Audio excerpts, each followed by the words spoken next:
What's up, everyone? Welcome back to another review, and this time we're taking a look at See No Evil, directed by Gregory Dark and starring WWE wrestler Kane.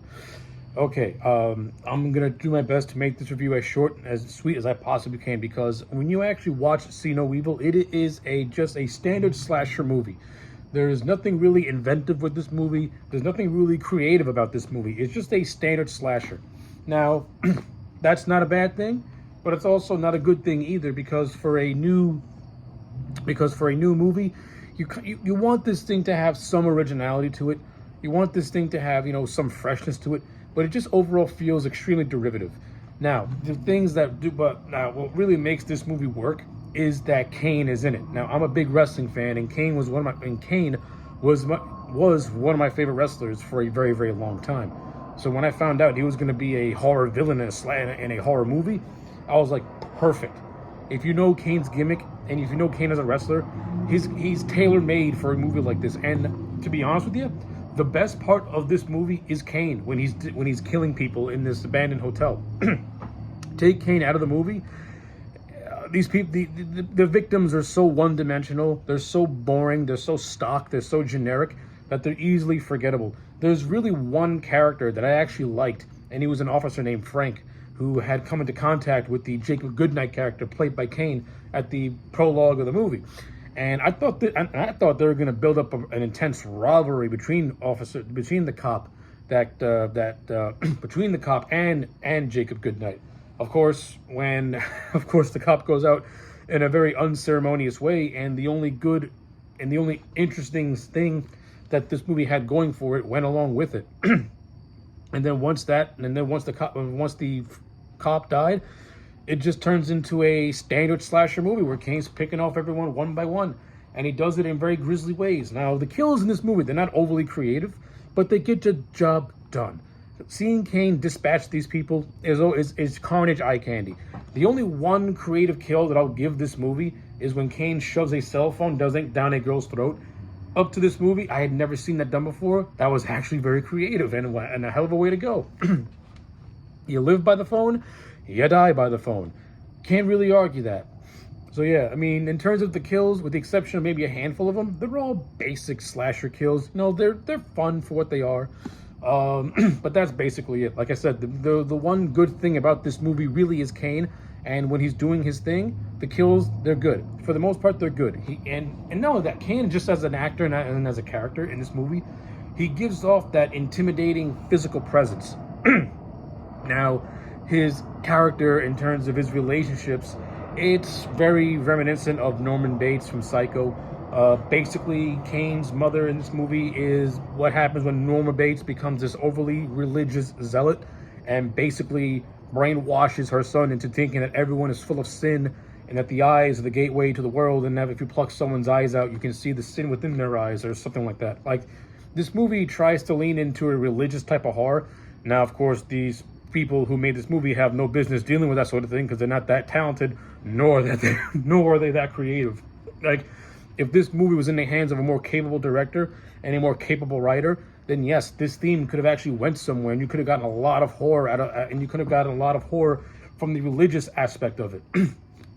Instead, it's really just there, and it's not really explored in a good enough way, to make a long story short. But listen, even though I think the relationship between Kane and his mom is very derivative of Psycho, it at least gives him a motivation as to why he's doing the things that he's doing. So I can't really overly criticize it, because at least it's something. And I'll leave it at that. Like I said, the weakest part of this movie are the actors. Aside from Kane, I think all these actors are pretty stock and boring and generic. The only good character that I actually was interested in was the character of Frank, the cop, who in the beginning shot Jacob in the head and left him for dead. But of course, in that onslaught, Kane chopped the guy's hand off, and so now he's walking around with a fake hand.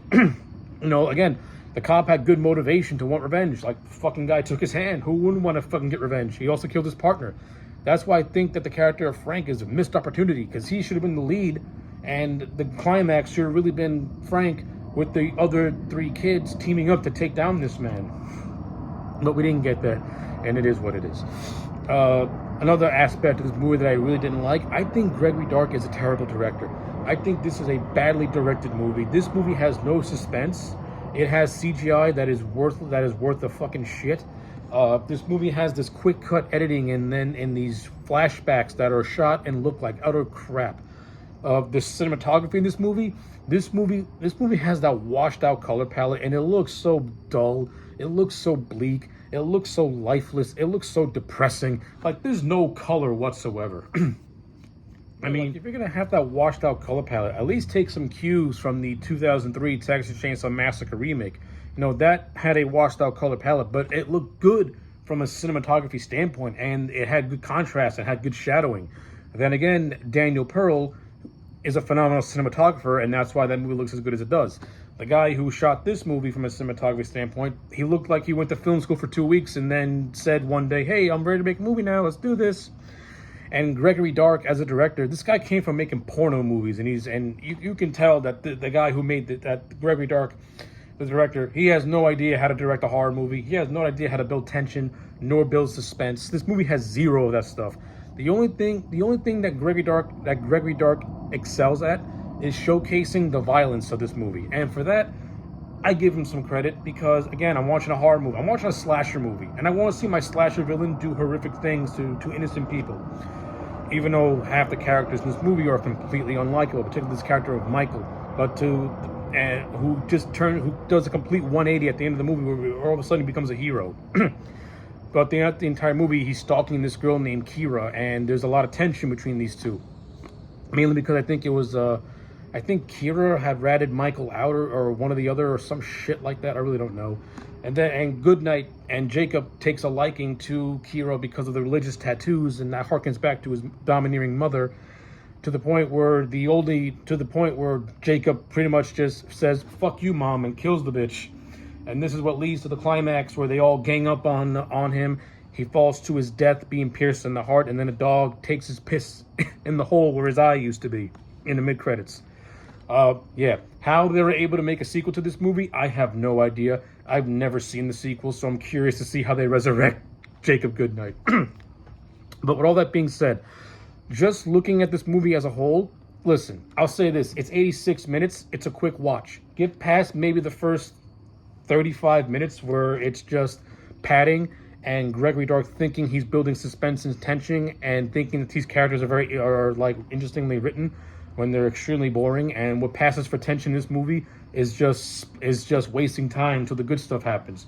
But once Kane gets on screen for good and he starts dispatching these people, that's what the movie picks up, and it becomes a very entertaining, though generic slasher movie that you would see that the worst Friday the 13th would look like. That's what See No Evil is. See No Evil is a Friday the 13th movie that's just done on the cheap. Even though all the Friday the 13th are done on the cheap. And if you want to, and discussing the quality of the Friday the 13th is like trying to say that the Room is the Citizen Kane of cinema, of modern day cinema. I know, but whatever. With all that being said, I'm just going to give See No Evil a solid 5 out of 10. This movie is what it is. It's a slasher. The second half is where it gets interesting and has some fun, especially once Kane becomes more of a prominent figure.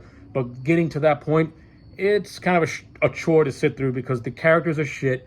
The acting is kind of boring. This movie looks like crap from a cinematography standpoint. And listen, if this movie was done by more capable people, I think See No Evil could be much better than what it was. But for what it is, it's just a standard slasher. It's a quick watch at least, and like I said, Kane's the best part of the movie. And the kills are, done. And the kills are done fairly well, even though they're just nothing special. And at least, Jacob has a decent motivation for doing what he's doing. And I do kind of like how he gets the revenge on his mom, who tortured him from a kid. So that was actually pretty nice. So yeah, 5 out of 10 for See No Evil. Let me know your thoughts in the comment sections down below. Like the video and subscribe. And I'll check you back next time for more.